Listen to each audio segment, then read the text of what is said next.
Hi YouTubers, it's Monica back with Paint Me Pink. Today, this is a video for my How to Cook series.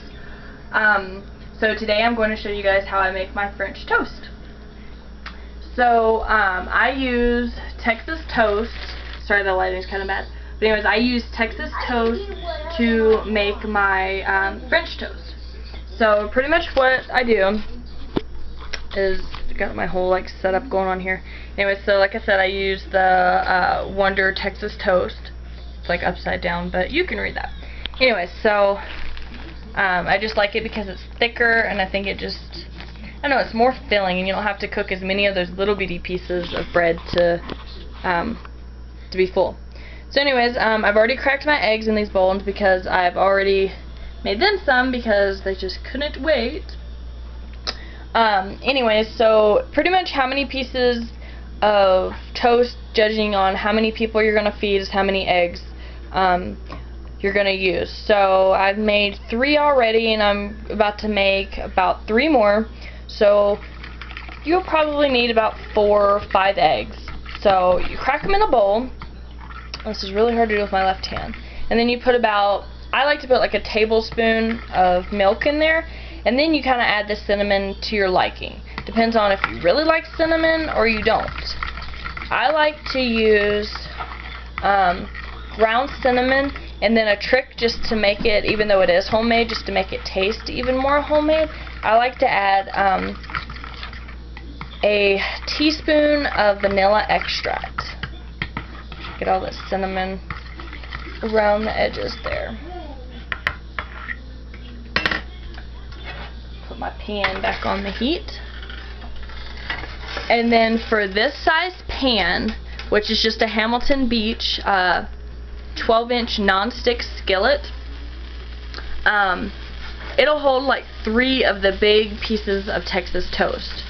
So I like to put some butter in there and coat the bottom of the skillet, get it all nice and melted. And then, you've already whipped up your egg mixture. So you'll take your piece of toast and you'll just dip it in the bread,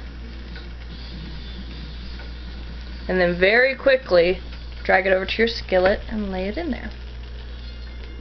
Then wipe your hands off because you don't want to stick that back in the, or I'll go ahead and grab 2 while I'm in here. Stick that back in the bag. So dip that one.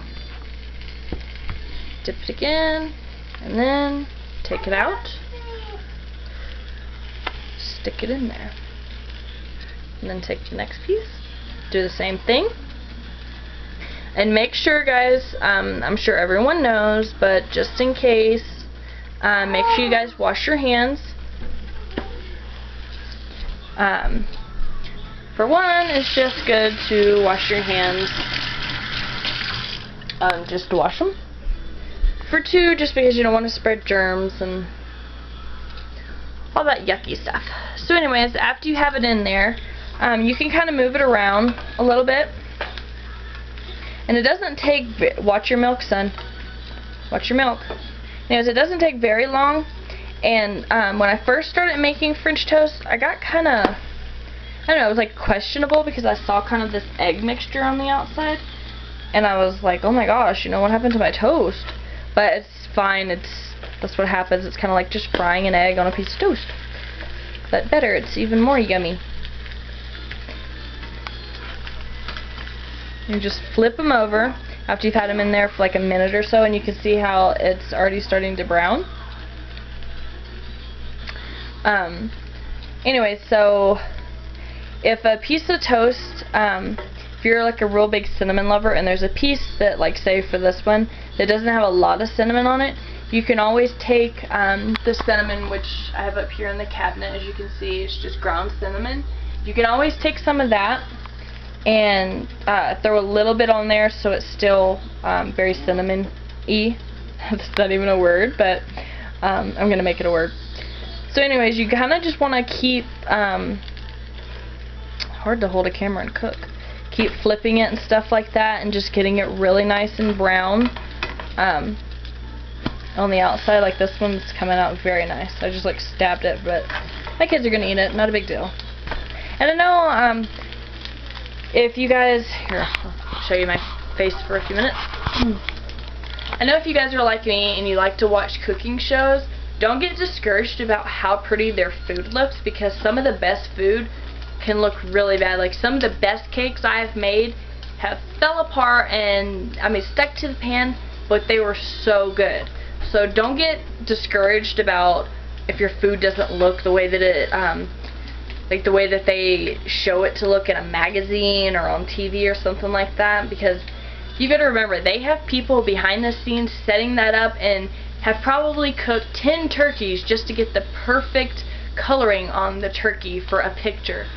So, I mean, don't be too frantic about it. Just as long as you know it's cooked the way that you want it and it looks the way that you want it to look, even if you wanted it to look perfect, but as long as it's edible and, you know, people are gonna eat it, don't worry about it. I mean, just chow down. So anyways, back to the, well, those were my words of wisdom, but back to the French toast. You can see it's already browning and getting these beautiful brown marks on it and stuff like that. So, a couple more minutes and these should be done. It probably takes about 5 minutes or so for them to cook. Something like that, and you can keep flipping them, and if one, like this one over here, seems to be getting brown quicker, so I'm going to kind of rotate these a little bit. And obviously my French toast is good because my little ones eat it up. Is that good, bud? Is that good? You getting more syrup? Yeah. So obviously it's good if my little ones eat it. And then there's the little one. Oh my gosh, he's escaped. Where the heck did he go? Well, he was there. So, anyways, but